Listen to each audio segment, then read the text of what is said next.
Welcome to the Financial Planning for Canadian Business Owners podcast. You will hear about industry insights with award-winning financial planner and entrepreneur Jason Pereira. Through the interviews with different experts with their stories and advice, you will learn how you can navigate the challenges of being an entrepreneur, plan for success, and make the most of your business and life. And now, your host, Jason Pereira. Hello and welcome. Today I show I have Susan O'Brien, author and founder of Network Thinking. I brought on the show to specifically talk today about intergenerational wealth. We've covered that topic on a number of occasions. However, this conversation goes a little bit further down the pipe than others in that we're specifically talking about decisions and discussions surrounding money with smaller kids, not your adult children. And she's got some experience in this, and I thought it'd be valuable to have the conversation. So here's my interview with Susan. Susan, thanks for taking the time today. It's wonderful to be here with you, Jason. And today is actually Talk to Your Kids About Money Day. So it's a perfect day to be talking about money with your children. You know, if I was better at this, I would have timed it for release on that date. But, you know, I'm okay at this. So let's just say I'm still hobbyist. Anyway, so Susan O'Brien, tell us a little bit about what it is you do. So what I do is I really prepare people for financial confidence in their retirement and beyond. So, of course, living out their years. And I focus on the entire net worth of a family. Particularly when I talk about family, I'm talking multi-generation families. So I'm part of a 4-generation family. I've got my mom, myself, children, and even 2 grandchildren now.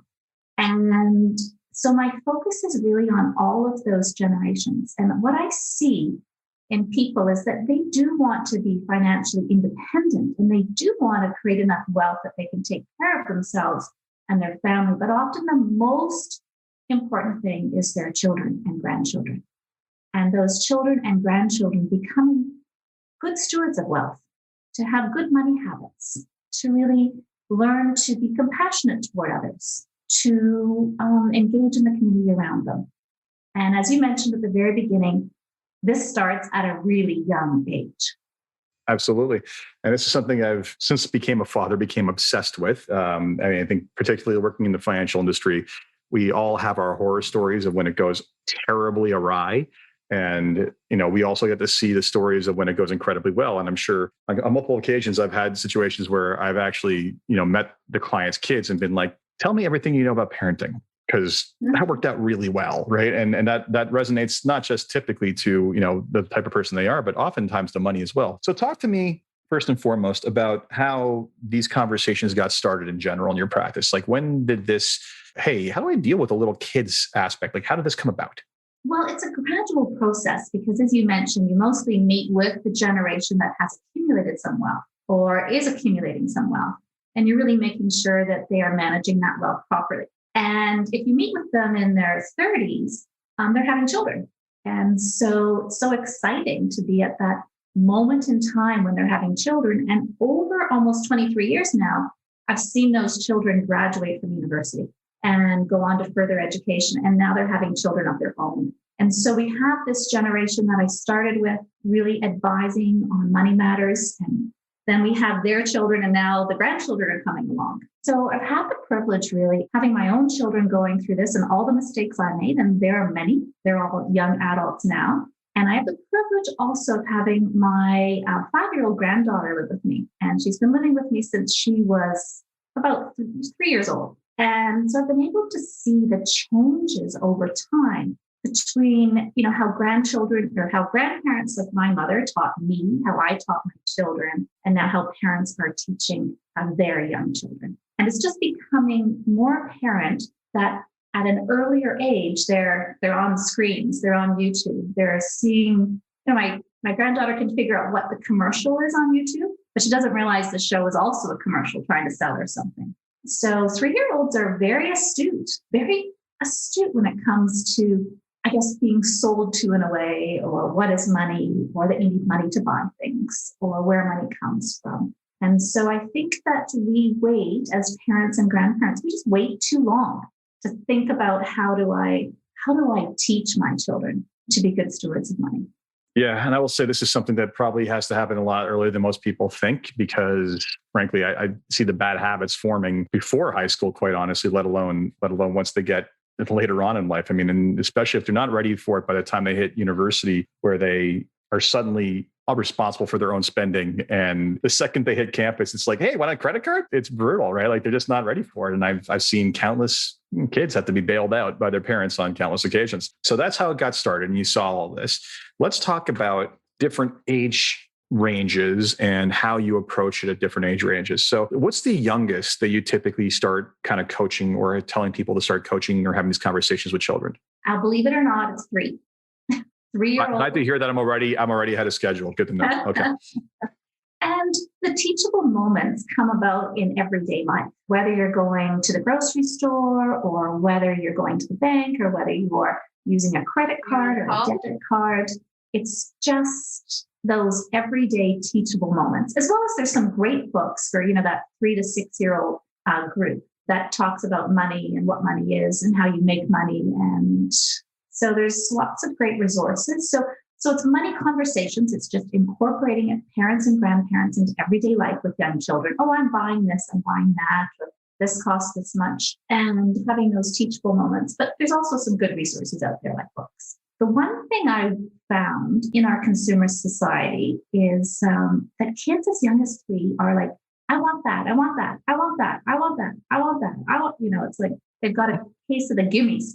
So that's, I think, something that needs to be really talked about in families and really put to rest. You just don't need every single toy. To my daughter, her favorite words are, I want that, I want to touch that, or I want to eat that. Those are, like without failure, that's what she always says. So, what age is she? Just so she is 3.5. Okay, so you're right in the throes. Yeah. Oh, absolutely. So, you talked about books. Let's give me some examples. I got my one go-to. Let me see if it's on your list. Yeah. So if you go to my website, networkthinking.com, there's a whole list of books there. And I did take it from Santander Bank, but we're constantly looking at books for young children. So I really like the Bernstein Bears. They have different books on it's mine. Gimmies and money and that kind of thing. Really kind of fun books. And there's some other ones, Bunny Money, there's Benny's Pennies. If you just do an Amazon search, there are some great books there. Or we read Fancy Nancy books. And so Fancy Nancy Shoo-La-La talks about wanting a pair of shoes and not having enough money and then having to do extra chores or work to get the money. So I think probably in any children's series today, there are some really good books about teaching that. And it's not just the book, right? It is having a conversation around the book. Why did Fancy Nancy want those shoes? Like, she didn't really need them. And what does that mean? And how much does it cost? And what are chores? And should you have an allowance or not? Or what do you do with your birthday or Christmas money? So the book is a starting point for parents and grandparents to have really great discussions about everything that's raised in the book. And not always at the time, because I don't know about your 3-year-old, but if we read a book, it's not like we're going to have a big discussion after, but we can bring it into different parts of the day, because with a 3-year-old, they want to read the same book 100 times. Oh, I'm well aware. 100 points of little conversations that they can understand. Now, I mean, I don't know if you find the same thing. I mean, I think that what those have in common, because I've done a couple of those, and it's smart. It's the concepts of scarcity and rejuvenation of wealth. It takes action to have money, and there's a limit to it. And it seems like those are kind of the two cornerstone lessons to be learned from those. Would you say that's about accurate, or am I missing something in some of the other ones? I think that your scarcity of money is absolutely true. I mean, we know that mental health and financial well-being are tied into all of this. So you need to make money and save money, and you've got to be careful about your spending of money. But I think in terms of the spending of money, it's got to come from a feeling of abundance. In other words, I have enough. I am enough. I don't need to have every single toy or fancy pair of shoes that my friends do. So I think that as parents and grandparents, we need to be coming from that feeling that there is an abundance there. And that's a really hard lesson. I haven't figured that one out completely with this age group, those 3-year-olds, 4-year-olds, 5-year-olds, 6-year-olds, but I work on it all the time. So the gimmies, give me this, give me that. I want this toy. I want that toy. We started cutting out pictures of all the things that she wanted.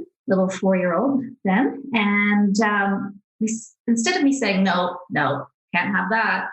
No, you don't need that. That created conflict. So instead saying, no, let's look at that. So we cut out all the pictures. And if there wasn't a picture, we drew it and we made a big list. And we said, okay, now on this list, what is the most important thing you want? And by the time we did all that, it was kind of forgotten that she wanted all those things. So money shouldn't be an area of conflict. So I think we need to set up those conversations and good habits. I also like it that parents and grandparents give books at Christmas and birthdays instead of more toys, and that they give perhaps to a registered education savings plan. So you can have a discussion about education and further education and the cost of education. So that's not happening at 3 though, right? Well, the registered education savings plan is happening and the book is happening. Well, the conversation about the registered education savings plan isn't happening at that age, that's for sure. Yeah, not that. Yeah. But why didn't Grandma and Grandpa give me a Lego set or a Polly Pocket? It's because they really value education, and so they're contributing to school for you. So age appropriate. Okay. Excellent. So now we've discussed the tactics with my 3-year-old. Let's discuss tactics with my 6-year-old and talk about as they get older, like how does this evolve? I mean, I've talked about things like the moon jar on this podcast.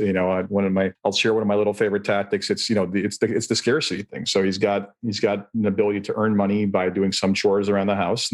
We make sure some of them are included. He has to do them regardless. Otherwise, he thinks everything comes with a dollar bill attached to it. And one of the actual surprise favorite tactics for this was the Lego flyer that gets mailed to us every month in his name that he loves. But if he wants something on that, he knows he has a scarce amount of money and he's going to have to save. And, he's got to have to make trade-offs. If he can have that smaller one now, but he's going to lose the ability to get that bigger one later. So are those common tactics? Like, tell me what other tricks and traps and things that you use. I was just going to congratulate you. Like, that is amazing. That is really amazing, because we have to remember that as parents, we're often kind of overworked, overstressed, overbusy, and the things that you should be doing, but they take some time to do them. And you're already helping your son make choices between like instant gratification and maybe delayed gratification. And you're helping teach him that some things you do as part of our family, because you're just part of the family. So there are some chores around the house that you do because you're part of the family and you don't get paid. But there are some ways to earn extra money, whatever those may be. And that'll be different in every family. But I think you've hit the nail on the head with a lot of that. Like that's great. Thank you. That's just, Thanks. Yeah. I appreciate that. So let's actually have a conversation around the moon jar concept. I'll actually, given I'm interviewing you want to explain the concept to our listeners so we can have a discussion around tactics with that, because I have a few thoughts myself. Yeah, well, you start, because I don't use that at all in our practice. Okay, fair enough. So the moon jar, I use it free, spending, saving, sharing. Well, that's exactly what it is, right? It's the spend, save, share facility. So I just call it that because there's a branded version of it that I buy for clients and my kids. So the 3 jars of spend, save, share. There you go. I think it was that started that. Sorry? I think it was Rockefeller that started that. Really? Yeah. Interesting. He was, of course, a big philanthropist and started that 3 jars of there's money, and some of it is for spending, and some of it is for saving, and some of it is for sharing or giving. And it's concept. Personally, I found it hard to implement on a consistent basis, but some parents find it very successful. It's as consistent as the parent. Look, I mean, I'll say this much. I think the share part is the harder part, I think, especially when they're younger. But I'll say, I think everything is reinforcement. So the tactics spending is its own reinforcement. You don't need to be rewarded for spending. But my son has already learned that every week we will look at how much is in his save slot, and I will give him interest, which is the interest rate's not fixed. It varies depending on whatever change I want to give him. So he's learning about variable interest rates that way in effect. And the sharing, which I've encouraged other people when they get older to do with their when their kids get older, is they see commercials for charitable causes, or they see things that make them sad, right? So it's you can help. We can give money to people who help with this sort of thing. You're going to have to, but that means sharing the money, right? And then basically having a conversation around basically charitable benevolence and helping them understand that they can do positive things. So that's what I've encouraged people to do. I think 6 might be a little bit young. We haven't, sharing thus far has been framed in terms of sharing with his sister, which depends on how he feels about her that day. But how do you use these jars? What tactics do you use to make the most out of them? Well, I was going to say the sharing part starts even without money. So like just even, as you said, sharing between siblings, but also donating your too small clothes. Sometimes it's really hard for 3, 4, 5, 6-year-olds to donate anything, even if they don't use it. So I think the whole sharing concept can extend even beyond those money jars. And it can extend to letting go of some possessions to share with others. I also liked what you said about awareness of you can make a difference in the world. And young children make a difference in the world. Now it's all about Earth Day and that kind of thing, taking care of our planet, but taking care of each other on our planet is also important. So if they come across something, and you phrased it beautifully, they feel sad about something, someone doesn't have something, then they can start sharing there. So we want to be able to, yes, share our wealth, but share our time, our energy, our clothing that's too small for us. And so, I think that you do need an awareness of the world around you. And again, that starts very young. Why someone got a handout on the street? Why does that have a cardboard sign? My wife will be very happy to hear that her decluttering efforts are considered educational to the kids. So that's valuable. Have you tried to wrestle some things from them though that they had when they were a baby? Like you don't play with that toy anymore. You can't give it. Oh, I know. Well, we also kind of said like, hey, the toy room's kind of full.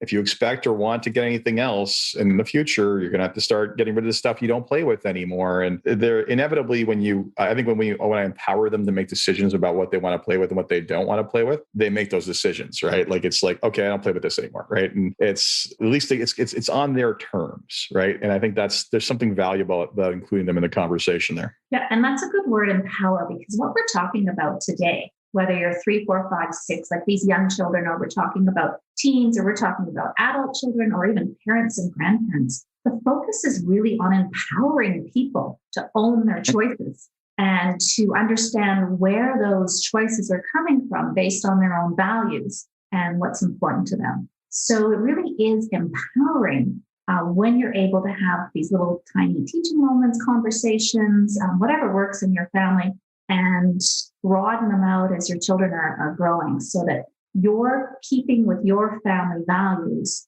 passing those on to your children, and then empowering them to be good stewards of wealth. So beautiful word, empower. Beautiful word. Mm-hmm. Absolutely. So that's the littler ones. Let's talk about what happens as they hit the preteens and teens, which I have no firsthand understanding of yet. But talk to me about the transition into those periods where they start to have, clearly they're becoming more mature, they're understanding consequences and scarcity and money more freely. So talk to me about how that all works and how you coach around that. So they stay the same people. They just get more entrenched in their habits. So in your own family, you might have a real saver, just loves kind of now starting to like accumulate money for the accumulation of money almost. Or you might have a real spender that, can't keep any money in their genes at all. So I think recognizing their money patterns is really important. Often in my own family, particularly one child was very happy to spend my money, but not their money.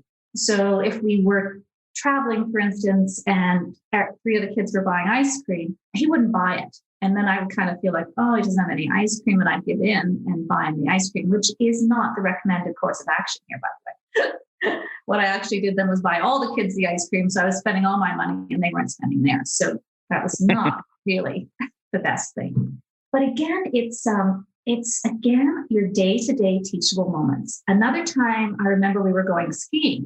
And so the kids were just under the most expensive age. So they're young teens, right? So, and one of them was in the most expensive age to go skiing. And they said, Mom, it's okay. Like, it's ridiculous that I have to pay this amount. If I was just like 6 months younger, I could pay this amount. And I'm like, you do not sell your integrity for $10. You just don't sell your integrity. That's it. $10, $1,000, no. So again, every day teachable moments. As a parent and a grandparent, I am not perfect. I make a lot of mistakes. I try to learn from those mistakes, but I try to keep the conversations, as I said, not confrontational, like, no, can't have that. No, don't do that. No, we can't afford those running shoes for you. Rather than framing it, okay, there's a lot of needs here. Money is finite. What are the priorities? How are we going to spend our money as a family? What's important to us? So kids today, whether they're 3, 4, 5, or those teen years, they're smart. Like, they're smart. They figured out kind of their family's affluence. They figured out their neighbors, their friends. What I try to do, though, is what we talked about a little bit earlier, was teach them an awareness of the world around them and the needs of other people as well as themselves, just to create some compassion. And again, that starts really young too.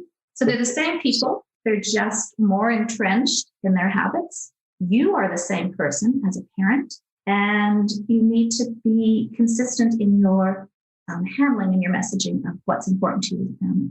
Excellent. So let's talk about when they move beyond that. Late teens go to early 20s. They go into university, pre-work.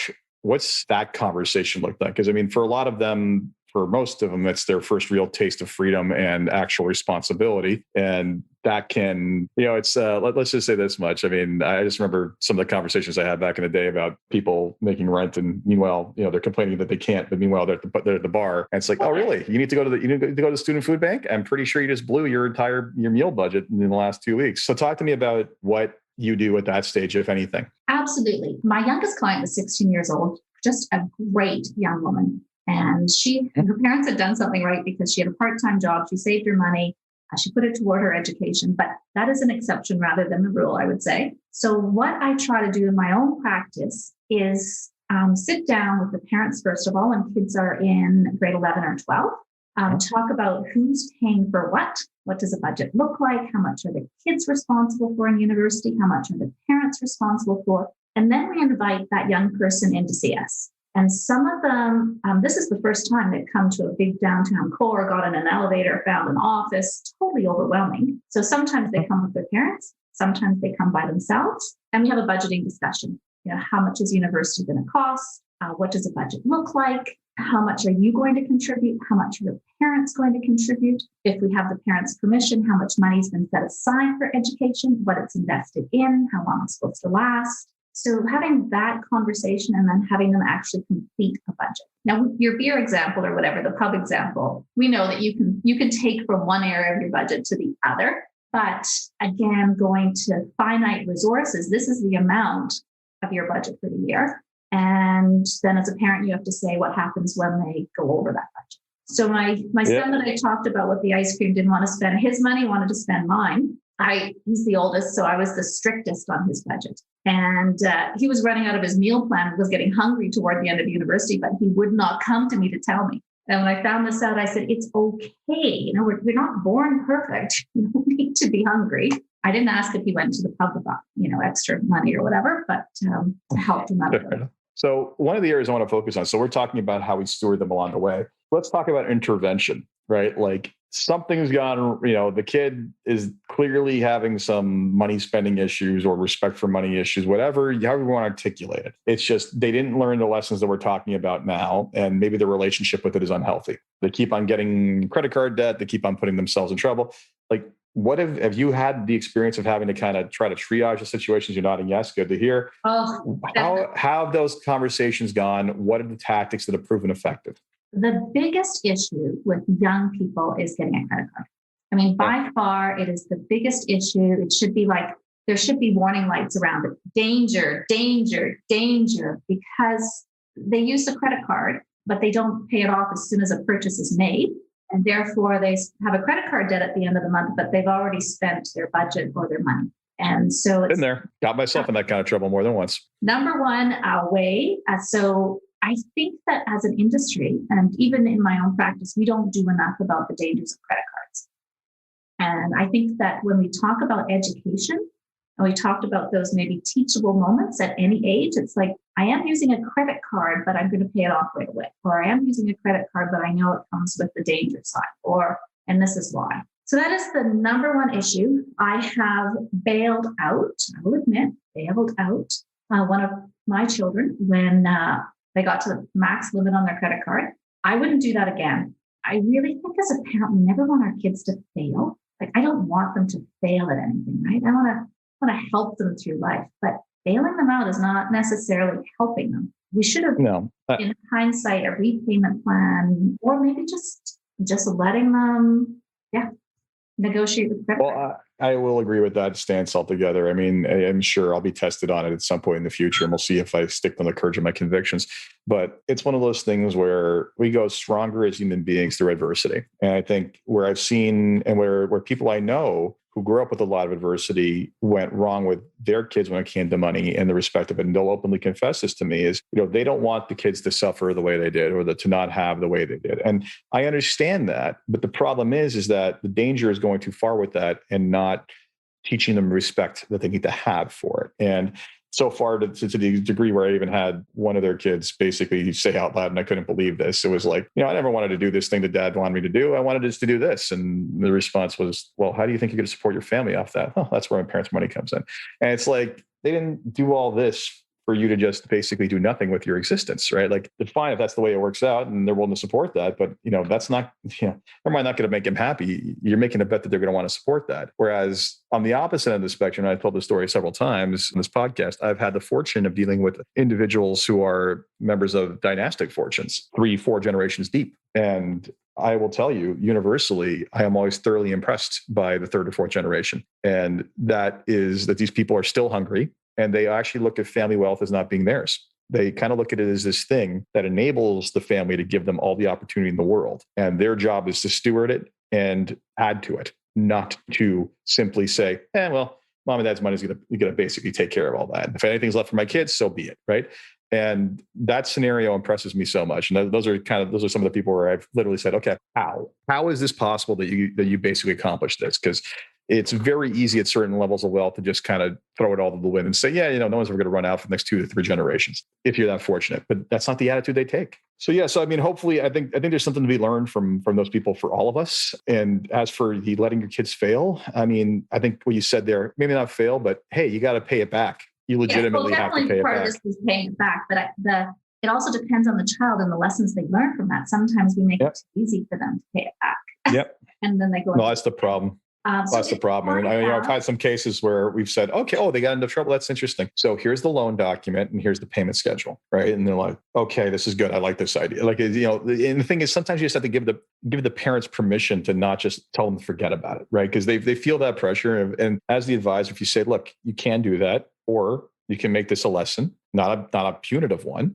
but instead of letting them go get a consolidation loan at 7% or whatever it is, like, you can borrow from your line at 2 or 3, make them pay the interest and make them stick to a schedule and work it out with them. And I'd say more often than not, when someone else is encouraging that and telling them that I can do a positive thing here while not also just wiping it clean, they'll take that option. Definitely. There's just so many. I was just thinking there's so many teachable moments, from paying your kids' cell phone bills to not paying your kids' cell phone bills, that kind of thing. And what you went just before that, Jason, you were talking about 3 or 4 generations of wealth and maybe the comfort level those parents have, and grandparents and great-grandparents have with the family wealth, and the idea that it's not mine, it's not my wealth, it's the family's wealth to help educate and give people a hand up, not a handout. And whereas your other example was kids who are just like, oh, my mom and dad will take care of it, which is just such a sense of entitlement right there. It's like, I didn't earn it. I didn't make it, but I can spend it. Like, that's probably. But it came from somewhere. And that's the thing, is we know it came from somewhere. It came from reinforced behavior that taught them that for the better part of their lives. Right. And it's like anything else. If you want to, the best time to plant a tree was 20 years ago. The second best time is right now. And if you want to make sure your kids, unfortunately, sometimes you can't replant the tree when it comes to your kids' attitudes, or you can't re-raise them. So sometimes the best time to plant the tree when it comes to them, it's always right now. And you're shortchanging them, because if they just feel that money comes from mom and dad, they're not going to really use their skills and, the gifts that they have to make this world a better place. And they're not going to be, as you said, so hungry to go out and really showcase who they are. and what they can do, and that feeling of achievement that you get from doing those kinds of things that are important to you. They don't have to because they don't need the money. Yeah. Well, it's also the old Warren Buffett saying about, somebody wrote that essay years ago about like the lottery of the womb. And it's like, he's not going to leave a dynastic fortune to his family because it's like, you didn't earn it. You just got lucky as to who you were born to, right? You won the lottery of the womb. And, as for how much is going to leave, it's, enough that they can do anything, not so much that they can do nothing. Great conversation. In my book, A New Way Forward for Wealth Management, Net Worth Thinking, we start at the end, not at the beginning. So, what's your legacy? What do you want to achieve? How much money is too much money for your kids?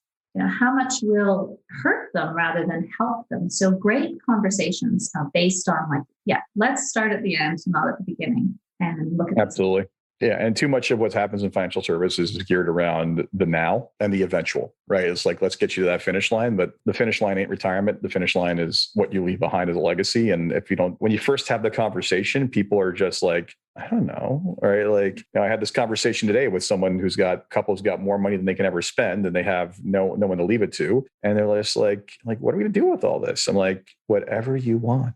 Yeah, but what are your passions? What's your purpose? Exactly.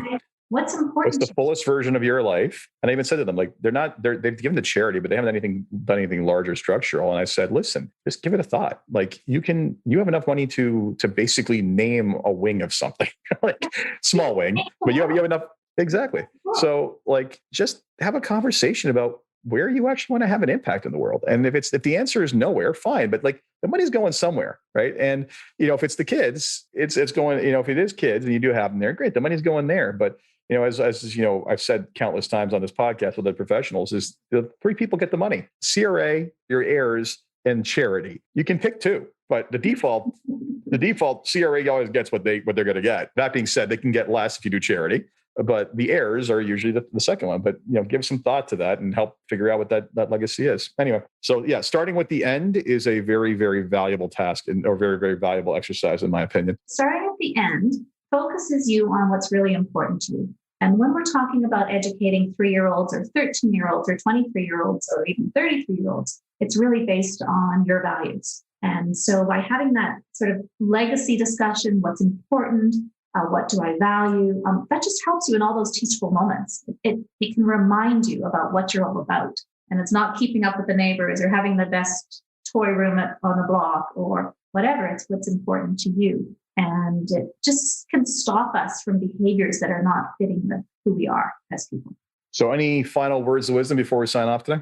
My final word of wisdom is, yes, if you want a complete list of children's books, do go to my networththinking.com website. I also have a retirement quiz there and a free book offer. So you can just go there and get the free book. I would say also start earlier than whatever age you think you should start educating your children about money matters, and make it part of your routine conversations, discussion points, and ensuring always that it is keeping you in line with your own values and the family values.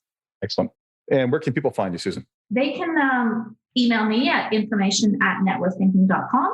They can go to my website, which is www.networththinking.com. I would love to hear tips and tactics from any parents, grandparents, aunts, and uncles that are listening today, and love to be able to I share lots of things from my own life and my own mistakes, and I share things that I've learned in working with people for almost 23 years, but I am always open to what works in real life and how do you raise responsible children that are good stewards of your wealth for generations. So please, I'd love to hear from anybody listening today. info@networththinking.com. Fantastic. Thank you. And that was my interview with Susan O'Brien. I hope you enjoyed that. And if you're a parent, I hope you take some of that to heed, because frankly, if you're a parent, I'm sure just like me, you worry all the time that you're screwing up. It's taking the time to make their minds right about money is actually one of the ways you can make sure that they don't end up screwed up. So as always, if you enjoyed this podcast, please leave a review on iTunes, Stitcher, wherever you your podcast. Until next time, take care. This podcast was brought to you by Woodgate Financial, an award-winning financial planning firm catering to high net worth individuals, business owners, and their families. To learn more, go to woodgate.com. You can subscribe to this podcast on Apple Podcast, Stitcher, Google Play, and Spotify, or find more episodes at jasonpereira.ca. You can even ask Siri, Alexa, or Google Home to subscribe for you.